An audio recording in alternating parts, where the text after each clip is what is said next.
Everybody, welcome back to the finale of Season 3 of Video Game Esoterica. It's been a lot of fun looking at the FM Towns and the FM Towns Marty over the past 10 weeks, and this is our wrap-up video just to kind of talk about the hardware, the software, and our overall viewpoint on the system and whether or not we would recommend you pick one up yourselves. I'm going to put some gameplay footage in the background. Some of the games are going to be games we've talked about over the last 10 weeks, and some of the rest of the footage is going to be games for the FM Towns or Towns of Marty that I have and just haven't shown you guys. I'll put the title of each game over the footage, that way if you want to know what individual game's playing in the background, you'll be able to do so. Before we talk more about the Marty, if you could just do me a huge favor, go down below, hit the thumbs up and subscribe button. It takes a lot of work to put these seasons together, and I can't believe we're done with Season 3, but if you could just do us a huge favor, hit that subscribe button, it definitely helps us out.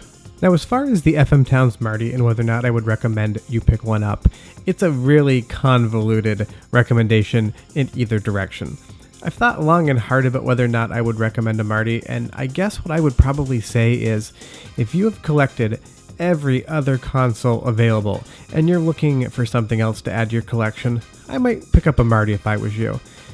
There aren't a ton of exclusives for the platform, so as far as your investment being returned to you, there's a lot of ports. Games that you can play on other systems. Now, the Marty usually has one of, if not the best version of that particular port, but if you're looking for a console that has a lot of exclusives, the Marty is not for you. There's like 5 total that you're going to get any enjoyment out of without knowing Japanese, and maybe another 10 if you do know Japanese, because they're going to be exclusive RPGs.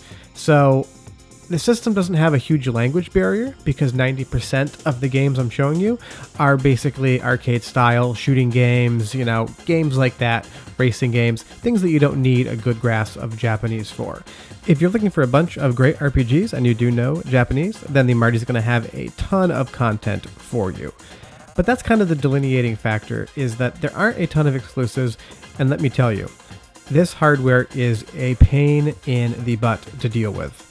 You have a CD-ROM drive that has irreplaceable parts. If it breaks, you're not loading anything. There's only one maker of a solid-state replacement drive, and his ordering structure, you might have to wait a year or two to get one of these.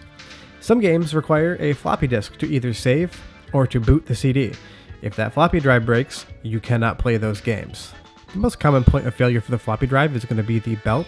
It's either going to get brittle and break, or it's going to kind of turn into a gummy mess, just depending on what type of rubber compound they've used.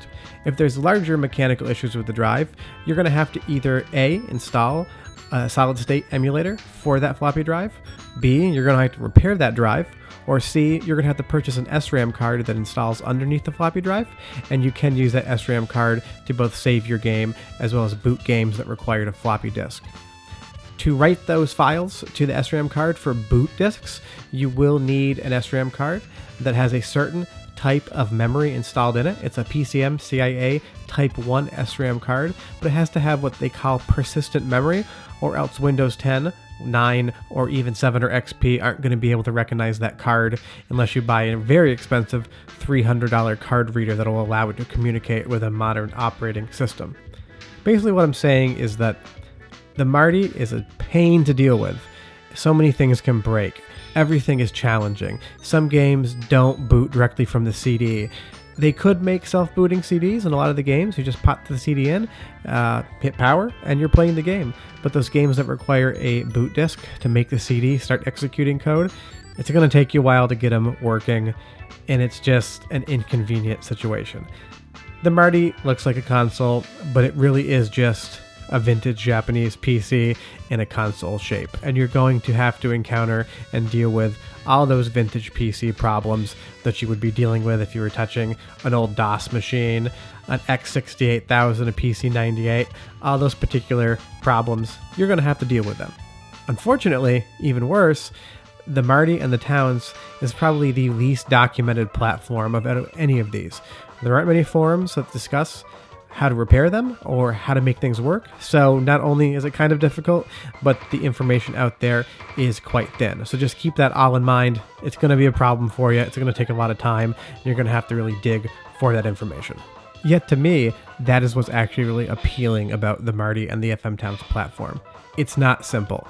Once you've gotten to a point in your collection where you have a lot of consoles and you really want to add something, you really want to work for it. And that's what the Marty is going to require you to do. You're going to have to work, you're going to have to research, you're going to have to know how to fix things. But if you enjoy learning, discovering, and repairing things, then the Marty is going to give you a lot of satisfaction in regards to that. Yes, they aren't cheap. Right now, if you go on eBay, a Marty with a solid state emulator in the CD-ROM drive is running about $1,200 to $1,500. So you're not going to get one for $300. On top of that, games are quite difficult to find, and they are quite expensive. Some games I've been looking for a couple months, and I still haven't seen a single one for sale. Other times, if you want to get something like a Splatterhouse, you're going to be spending $500 to $750 for the right to own that game. So the Marty is a connoisseur's console. I'm not going to kid around on that one. I got mine for much, much cheaper than the current going rate, and all of my games have been purchased either on super deals or trades among other collectors. You're not at the Neo Geo price point on the console, but you're getting pretty close to it. Excluding all those minor inconveniences, all joking aside, yeah, it's expensive, yeah, it's a pain to deal with, yeah, the games are really hard to come by. The library is extensive. There's a ton of fun to be had in there. There's some of the best ports of some of my favorite games. And there's probably 100 games that I've been meaning to try that I just haven't had the time to yet. I love the challenge of dealing with the hardware. I love fixing things. I love, I want to put in a solid state floppy drive emulator in the Marty in the future. So as far as those project consoles are concerned, the Marty is great.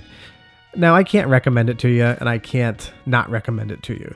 You know whether or not you want to deal with the hassle. You know whether or not you want to spend the money. You know whether or not the games that I'm showing you and the games that are on the platform are something that you want to play. I would actually recommend you buy an FM Towns 2 computer, because the Marty does have some games that will not run on it. And the FM Towns 2 computer is more powerful, runs all the Marty games, as well as the Towns and Towns 2 games, and it's actually a little cheaper. Now, there is not a single one for sale in the US right now, and I checked on eBay, but if you buy it on Yahoo Auction Japan, you might pay $650 for the computer and keyboard in working order, and another $150 to ship it. So you can actually buy the computer, be able to play more games on the Marty, and save money at the same time. So if you're going to do it and you really want a Marty, grab a Marty. If you want the best compatibility for games, grab an FM Towns 2. If you don't want to deal with a problem console, you don't want to spend all that money for the games, you don't want to have a hard time finding things, just emulate it and avoid it. But that's Season 3 of Video Game Esoterica, all about the FM Towns and the FM Towns Marty. It's been super fun to bring this all to you guys. But next Tuesday, we will be on Season 4 on an entirely new topic. Don't want to spoil it for you now, but if you have been watching, you'll notice that odd number seasons are about hardware, and even number seasons are about topics. So we're going to be on a topic season. But if you could do me a huge favor, go down below, hit that thumbs up and subscribe button, ring the bell so you're notified when that new season starts. Really appreciate you guys watching all these episodes, and we're super excited to bring you some more seasons moving forward. But thanks so much for watching.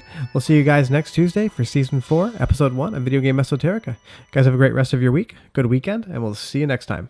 Bye-bye.